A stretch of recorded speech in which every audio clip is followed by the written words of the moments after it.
Olá a todos, aqui é o professor Cláudio e hoje para tecer um comentário acerca de uma dos nossos desejos mais instigantes e que tem nos acometido desde os primórdios da humanidade, desde tempos imemoriais.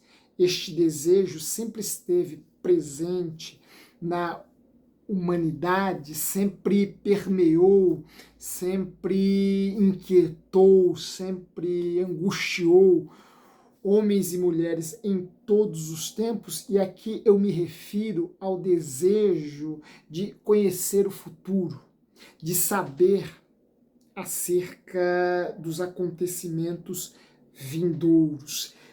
Este desejo, esta necessidade, essa inquietação que, repito, sempre incomodou os homens, as mulheres, a humanidade de forma geral, em todos os tempos, em tempos mais distantes, e também nos dias, desculpem, e também nos dias atuais, este desejo, de alguma forma, levava os homens, e continua levando, a satisfazê-lo recorrendo às divindades, recorrendo aos deuses. E é interessante notarmos que este desejo, embora em séculos, em tempos passados, em séculos passados, tenha sido satisfeito, por assim dizer, por meio da religião. Este desejo levou um filósofo, na verdade levou um filósofo e um matemático a desenvolverem uma teoria matemática, portanto, uma ciência, por assim dizer, com um certo nível de precisão, e que colocou o homem diante de uma possibilidade de escolha que, em vez de ser fundamentada, inspirada por aquilo que a divindade ditava, passou a ser inspirada por aquilo que a matemática determinava, os cálculos determinavam. E aqui eu estou me referindo, claro, à teoria da probabilidade matemática. Ora, a probabilidade matemática que, repito, foi desenvolvida por meio de um diálogo entre um filósofo e um matemático, e eu já falei sobre este filósofo e este matemático aqui em nosso espaço. Eu já falei da teoria da probabilidade matemática mais especificamente, até expliquei a fórmula, né, levantada, sobretudo por Blaise Pascal, né, o filósofo e o matemático, que em seus diálogos, em suas correspondências, em suas trocas de cartas, criaram a teoria da probabilidade, né, Pierre de Fermat e Blaise Pascal, um genial no campo das matemáticas, outro genial no campo das matemáticas, mas também no campo da filosofia. A correspondência entre eles trocada acerca da questão do jogo, e a gente já vai ver em que medida o jogo entra nessa discussão, a correspondência entre eles acerca das probabilidades de uma vitória no jogo deu origem a teoria da probabilidade matemática. Agora, existe toda uma ironia em torno disso, sobre a qual eu irei falar, mas para entendermos esta ironia, precisamos nos valer de alguns exemplos históricos que mostram o quanto que os homens, quando queriam conhecer o futuro, recorriam à divindade, recorriam aos deuses, porque estavam convencidos de que somente os deuses tinham conhecimento do futuro. Os deuses possuíam uma ciência acerca dos acontecimentos vindouros que era negada aos homens, que era negada à humanidade, de tal forma que desvendar o futuro, saber o que iria acontecer, o que iria se passar, implicava em entrar num terreno que era um terreno próprio dos deuses, que era um terreno próprio da divindade. Portanto, os homens pediam, consultavam as divindades quando queriam entrar nesse terreno, quando queriam conhecer, quando queriam saber o que haveria de conhecer no futuro. E um exemplo, aliás, um exemplo notável acerca desta curiosidade, deste desejo do homem em conhecer o futuro e suas consequências funestas, mas que serve como um ponto de partida para desenvolvermos essa discussão até chegarmos a esta grande ironia esta que vai levar o homem a desenvolver uma ciência que coloca novamente em pontos de divergência religião e filosofia, religião e ciência, religião e matemática, embora haja pontos em que essas áreas também converjam, né? Mas, para entendermos um pouco desta grande ironia, eu quero recorrer a um exemplo que nos mostra, que ilustra esse desejo do homem e a necessidade que ele sempre teve em conhecer o futuro e o quanto que para ele isso era importante. E este exemplo vem dos antigos gregos. Mais especificamente, esse exemplo vem do governante Creso da Lídia, que era o governo monarca que regia o grande império da Anatólia, né? Um império magnífico, um império extremamente faustoso, né? Um império que até hoje está associado à prosperidade, à grandeza, à riqueza.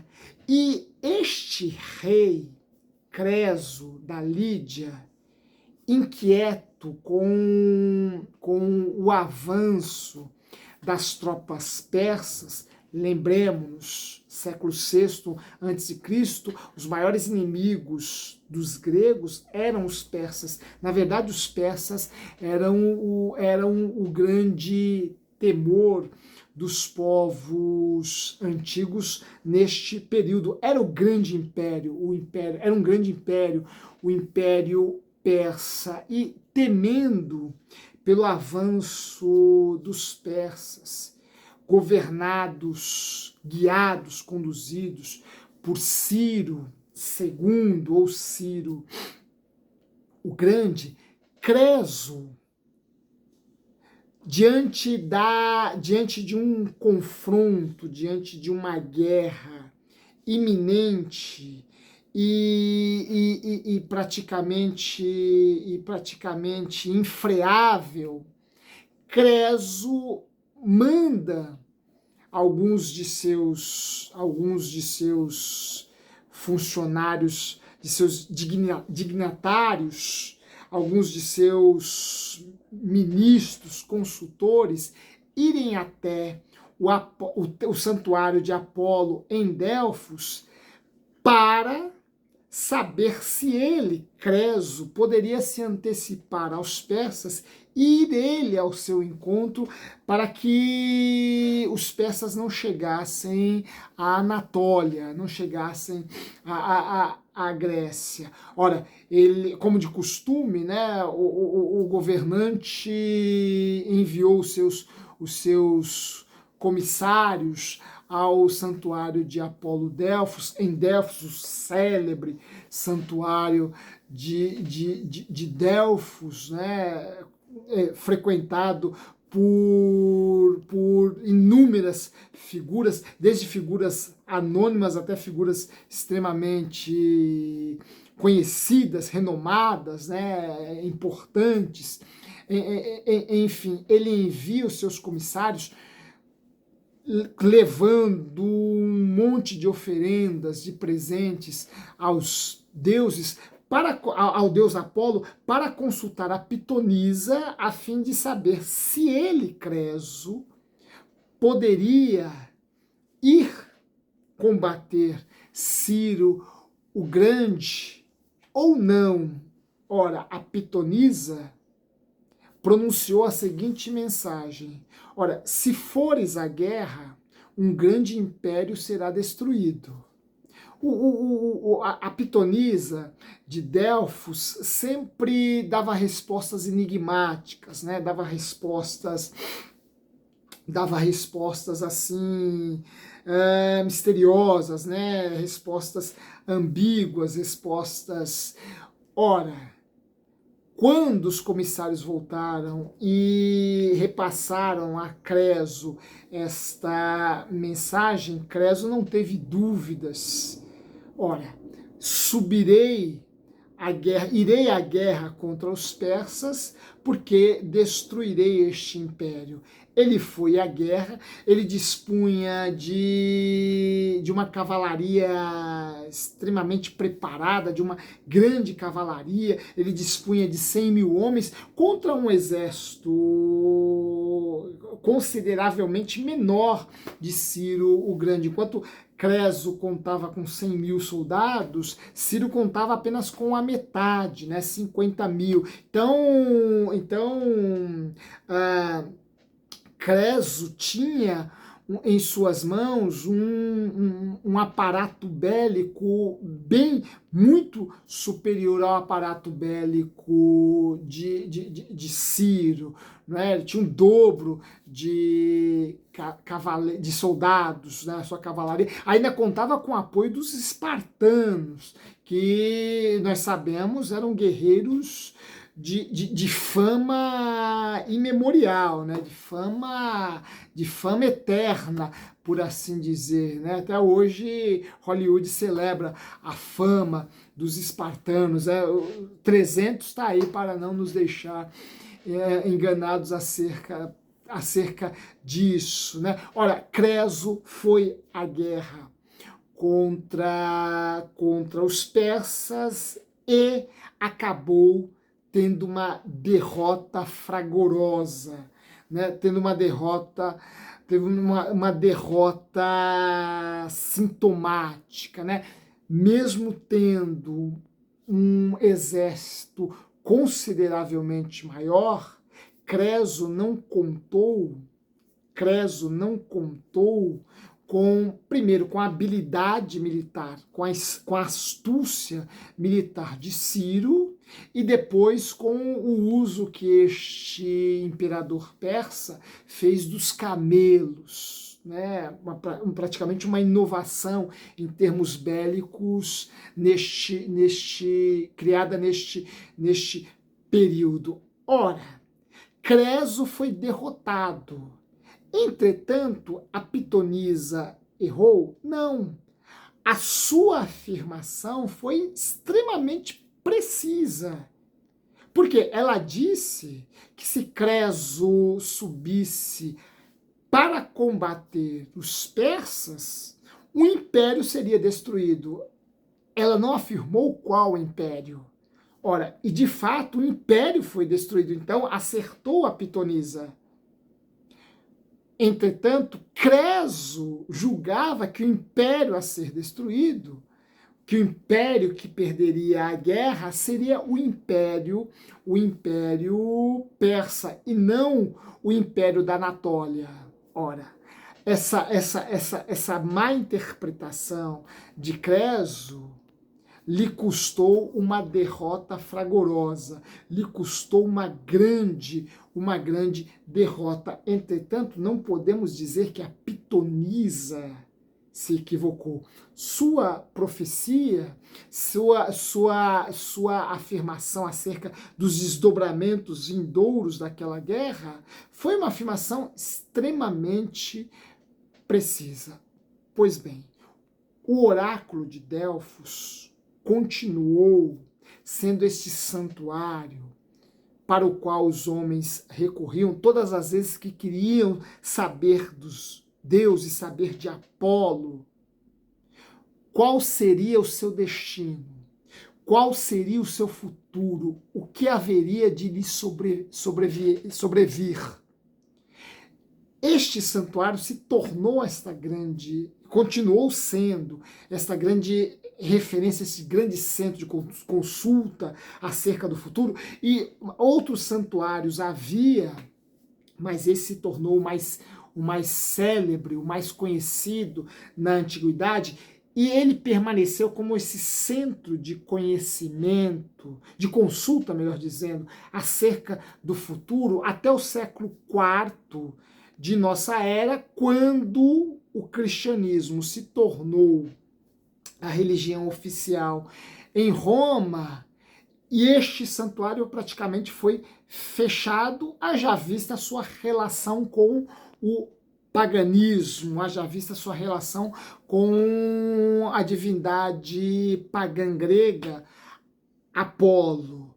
Ora, mas antes de Roma se converter ao cristianismo e praticamente encerrar as atividades de consulta acerca do futuro no santuário de Apolo, um santuário em Delfos dedicado a Apolo, os romanos já haviam inventado uma outra forma de se inteirar acerca do futuro, que foi o jogo de dados. Vejam, os romanos criaram este jogo, o jogo de dados. E segundo os romanos, quem revelou o jogo de dados a eles foi a deusa Fortuna, ou seja, a divindade da sorte.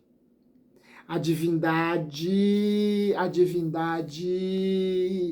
que tinha consigo a capacidade, a faculdade de definir os rumos vindouros de um indivíduo, né? A deusa Fortuna, a deusa da sorte, né? A deusa responsável, né? Pelo destino, pelo futuro da humanidade, podia, a seu alvitre, a seu juízo, intervir na vida de um homem e de uma mulher, de tal modo que isso mudaria definitivamente os seus caminhos futuros, né, os seus caminhos vindouros. Os romanos atribuíram à deusa Fortuna ter lhes revelado aquele jogo, o jogo de dados, para que eles, por meio dos dados, chegassem a um conhecimento mais preciso acerca dos acontecimentos vindouros. Essa palavra dado, o termo dado já é um termo extremamente significativo, e aqui, né, eu sempre falo aos meus alunos, né, que toda palavra tem a sua sombra, de modo que toda palavra tem surge a partir de um contexto histórico e ela nasce prenhe de muito significado, inclusive significados conceituais, que quando perscrutados nos colocam diante de reflexões as mais curiosas, as mais sugestivas, né, as mais instigantes. Eu que sou um apaixonado pela palavra, vocês já devem ter notado isso, a quantidade de livros que eu tenho em minha casa é uma quantidade absurda, né? Adoro ler, sou um aficionado pela palavra. Eu adoro conhecer a origem das palavras e o seu significado primeiro, e o quanto que essa palavra teve o seu significado alterado ao longo dos tempos, né?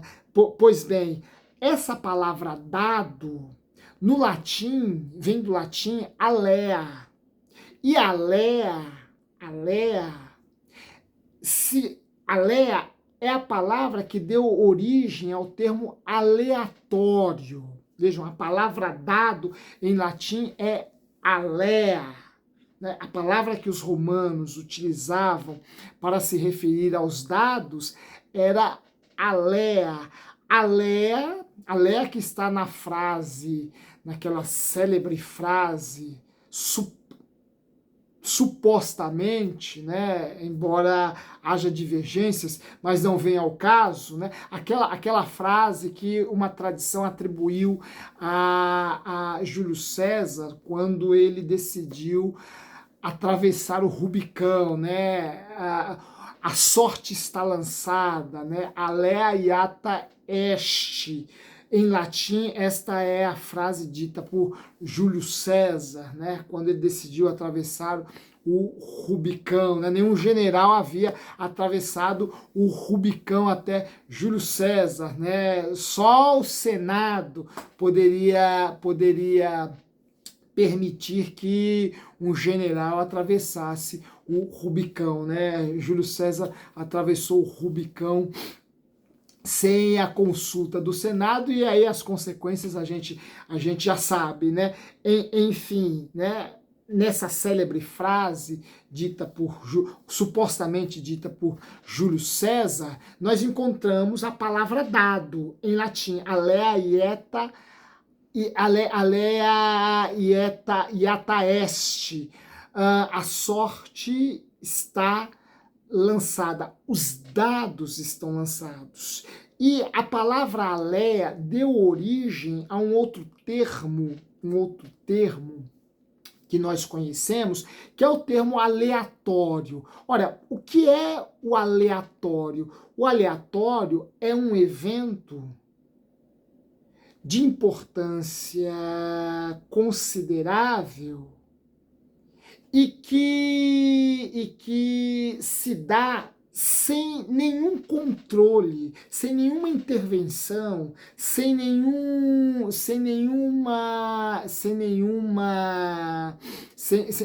intervenção do homem. O aleatório é aquilo que acontece e que foge das nossas perspectivas, das nossas expectativas. O aleatório é aquilo que acontece e que não decorre da nossa vontade, não decorre da nossa ação, não decorre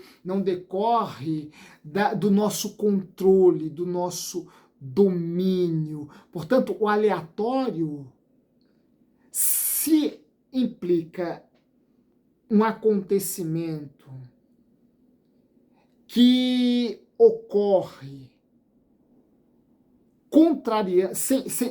sem que ele corresponda à nossa vontade, ao nosso domínio, ao nosso controle. O aleatório só pode ser regido, determinado por um ser maior que o homem. Este ser ou é Deus ou são os deuses. Então o aleatório, a sorte, o resultado dos dados, o controle dos dados, para os romanos estava nas mãos da deusa Fortuna.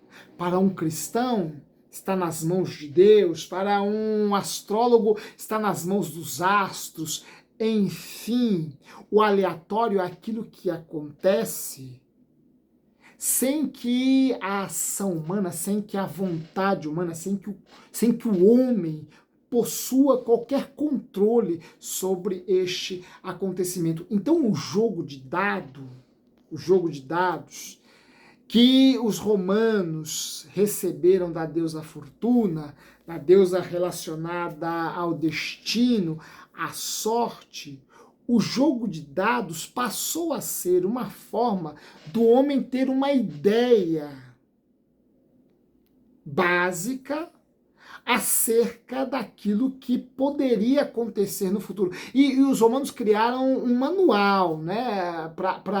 Você joga 2 dados, vamos supor que os 2 dados deem o numeral 7. Eles criaram um manual para explicar o que significa o numeral 1, o numeral 2, o numeral 3, o numeral 7, enfim. Eles criaram um manual acerca desses números para terem uma ideia daquilo que os dados poderiam sinalizar, significar, para a partir daí eles tomarem alguma decisão, né? Então o general e os romanos usavam os dados para assuntos os mais diversos, né? Desde assuntos triviais, né? Assuntos pessoais, como assuntos de Estado, né? Como assuntos políticos, econômicos, né? Assuntos grandes, né? Enfim, eles criaram este jogo, essa forma de consultar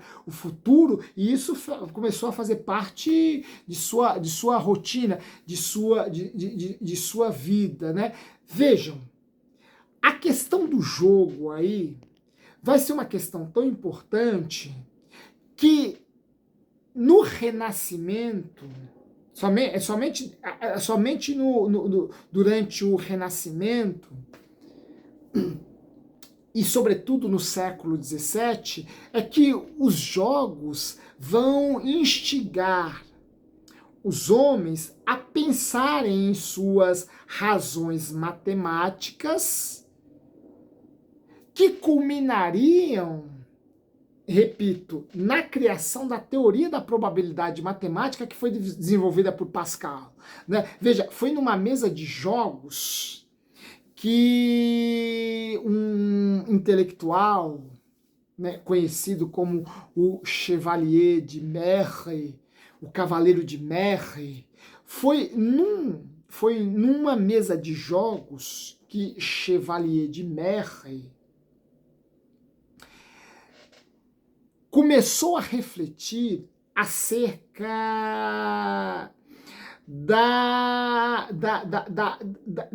da forma mais precisa e justa de se premiar um jogador caso o jogo fosse interrompido na metade do jogo, no início do jogo ou quase ao final do jogo. Como premiar de forma justa, como premiar de forma mais precisa 2 jogadores se o jogo fosse interrompido no meio. Ora, instigado com essa questão, Chevalier de Merry procurou se consultar com ninguém mais, ninguém menos que Blaise Pascal, o grande filósofo, físico, matemático do século XVII. Ele foi se consultar com Pascal, e Pascal ficou tão intrigado com esta proposta, com esse problema, que Pascal mergulhou a fundo para chegar na melhor hipótese de solucionar, de ser justo e preciso em premiar um jogador cuja partida foi interrompida ao meio. Pascal criou toda uma teoria, Pascal criou, ele trocou correspondências com Fermat, que era um matemático amigo seu, um célebre matemático genial, ele trocou correspondências com Pierre de Fermat acerca dessa questão dos jogos, né, os jogos de azar, né, acerca dessa questão. E vejam, essa coisa de jogos de azar está bastante presente em nosso tempo, né? Enfim, tem desgraçado a vida de muita gente, diga-se de passagem. Alguns têm ganhado rios de dinheiro com isso, né? Mas a maioria tem perdido muita coisa com isso, além do vício, né? Além do vício, né? Mas, enfim, Pascal e Pierre de Fermat, pensando nessa questão da interrupção de um jogo, e como premiar de forma precisa e justa quem tinha mais possibilidades de vencer o jogo, eles criaram a teoria da probabilidade matemática. Ou seja, é possível pensar com precisão, calcular com precisão matemática o futuro. A essência da teoria da probabilidade é esta: apresentar ao indivíduo, apresentar ao sujeito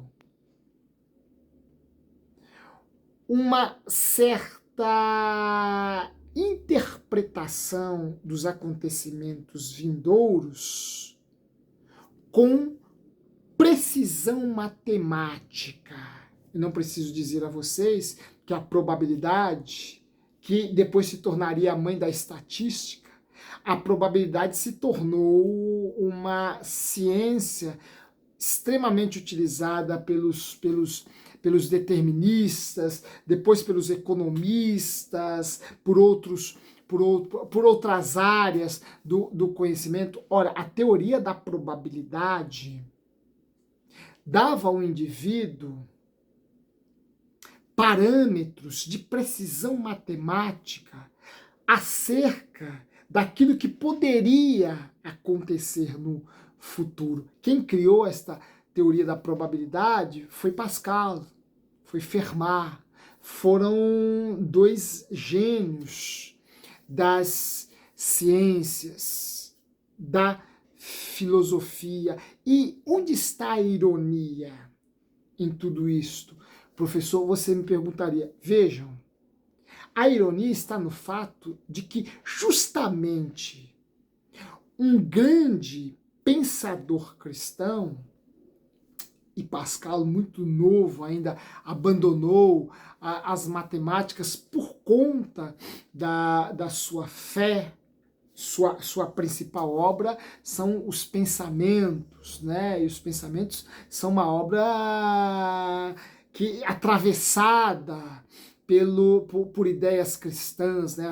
Atravessada pela vida religiosa, pelo pensamento religioso, teológico de Blaise Pascal, né? Veja, o curioso, o irônico de tudo isso é saber que foi Pascal quem apresentou à humanidade uma teoria que passaria a permitir à humanidade saber, conhecer o futuro sem consultar uma divindade, sem consultar os deuses ou consultar a Deus.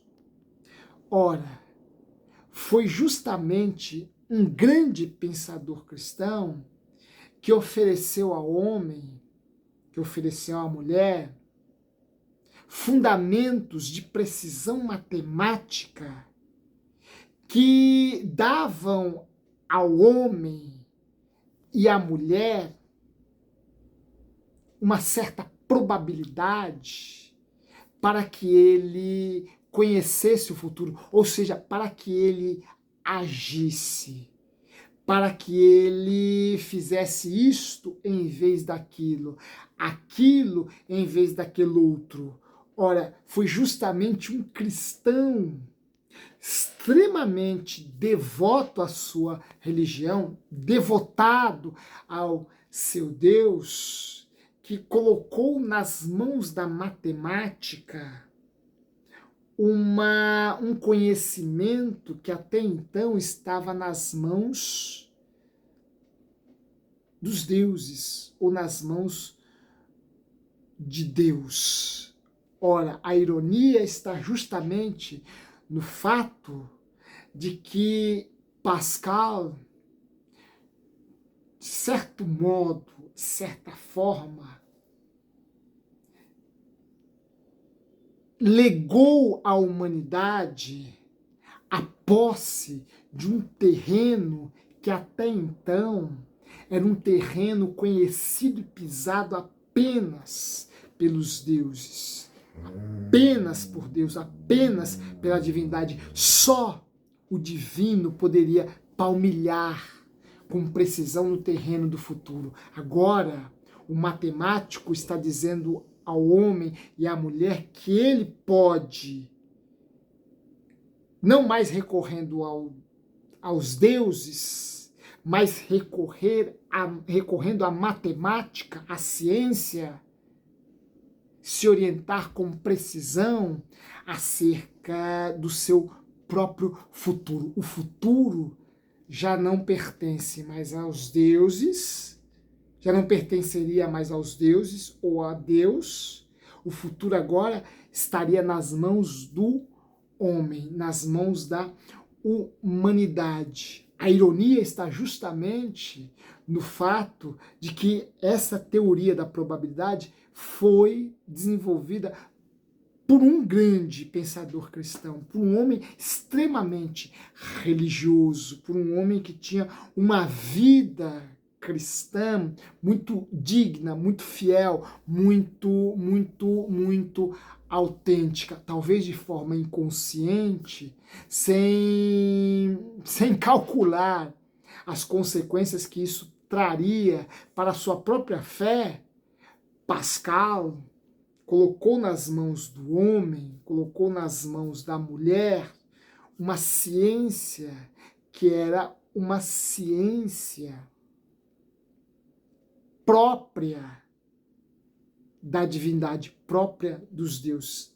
Bem, aqui nós vemos o quanto que a filosofia e a religião, a ciência e a religião, a matemática e a religião novamente se emulam, novamente se digladiam, novamente se opõem. Mas vejam, o curioso nisso tudo, retomando o nosso exemplo base para encerrarmos essa nossa reflexão. O curioso acerca de tudo é que, a partir do exemplo que nós demos, a religião, a divindade, não errou em relação ao futuro. Ora, a Pitonisa, quando disse a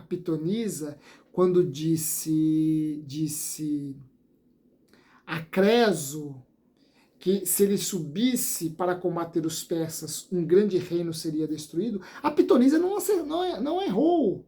A Pitonisa acertou, e acertou com 100% de precisão. Sua profecia, seu vaticínio, foi um vaticínio 100% preciso, rigoroso, exato. Creso foi combater os persas e, de fato, um império foi destruído. Ele não esperava que o império a ser destruído seria o seu. Se os persas, o império persa, entretanto, o seu foi destruído. Ora, a divindade acertou? Acertou e acertou com 100% de precisão. Agora, vejam, Pascal vai propor um novo caminho, uma nova forma para que o homem conheça com precisão o desdobramento de sua vida, o desdobramento de suas ações, o desdobramento, o que se dará no futuro.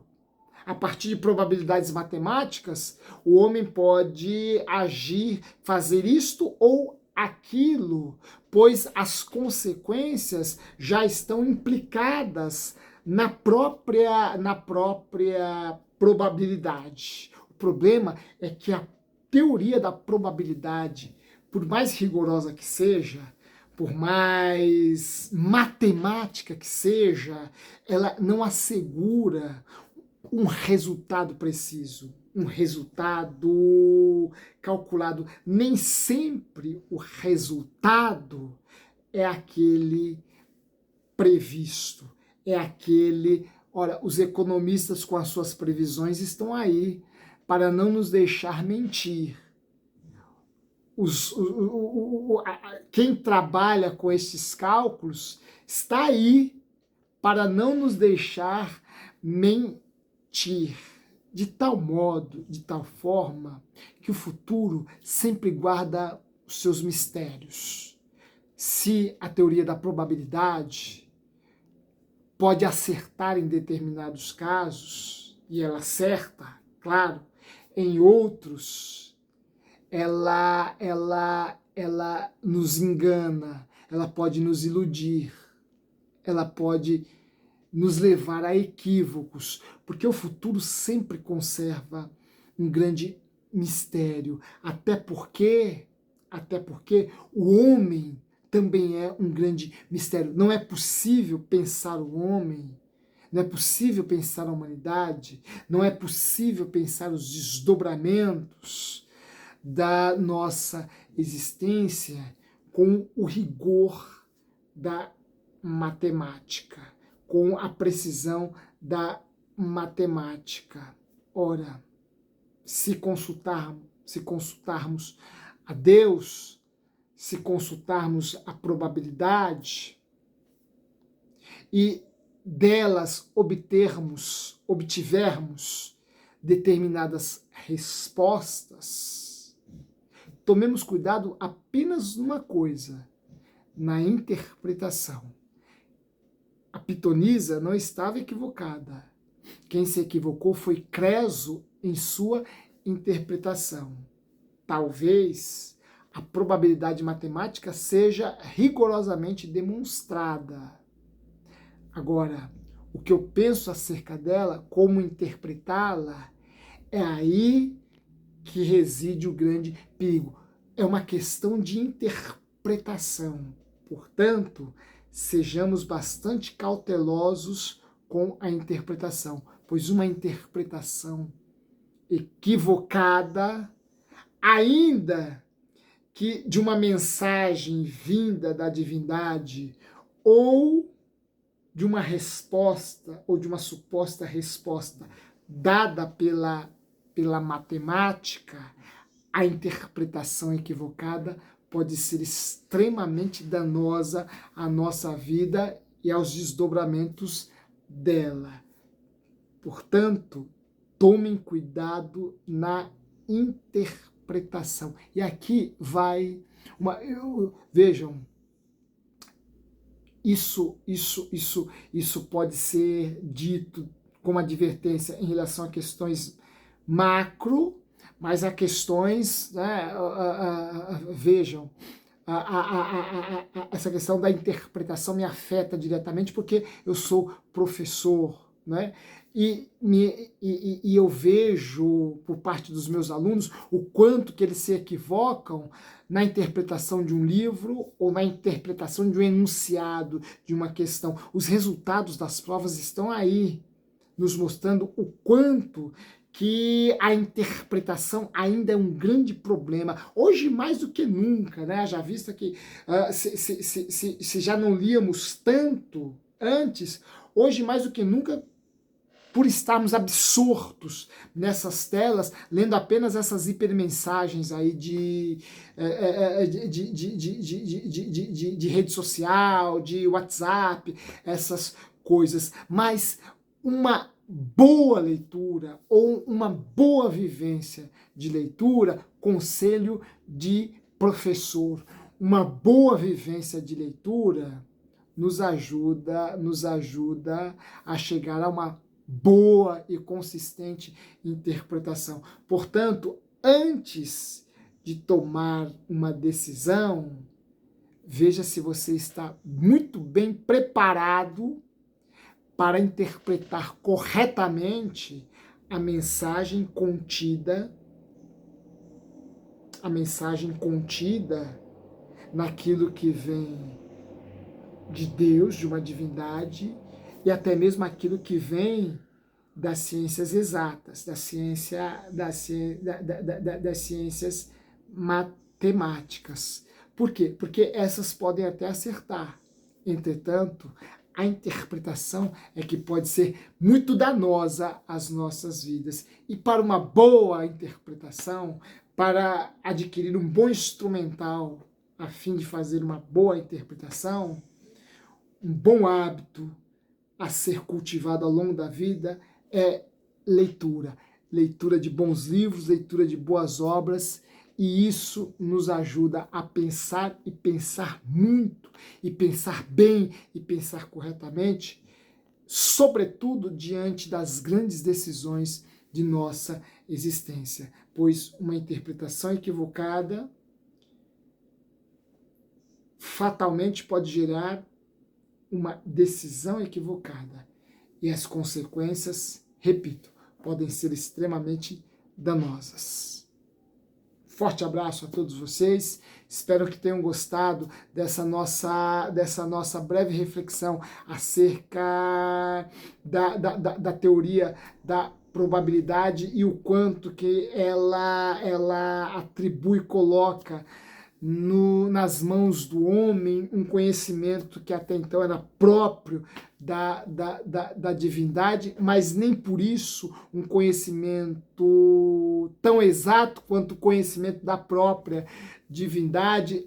Enfim, espero que vocês tenham gostado dessa nossa breve apresentação, dessa nossa breve reflexão acerca desse tema, sempre muito instigante. Se gostaram, não se esqueçam de deixar o like aí em nosso canal, divulguem esse nosso espaço a outras pessoas, e em breve nós estaremos aqui trazendo outras lições, outras reflexões para nos ocuparmos com temas extremamente instigantes e sempre recorrendo à história, à filosofia, à matemática, à leitura, a essas áreas do conhecimento que são extremamente apaixonantes e que só enriquecem o espírito daqueles que a elas se dedicam. Espero que vocês tenham gostado. Em breve nos reencontraremos novamente aqui em nosso espaço. Forte abraço e até lá.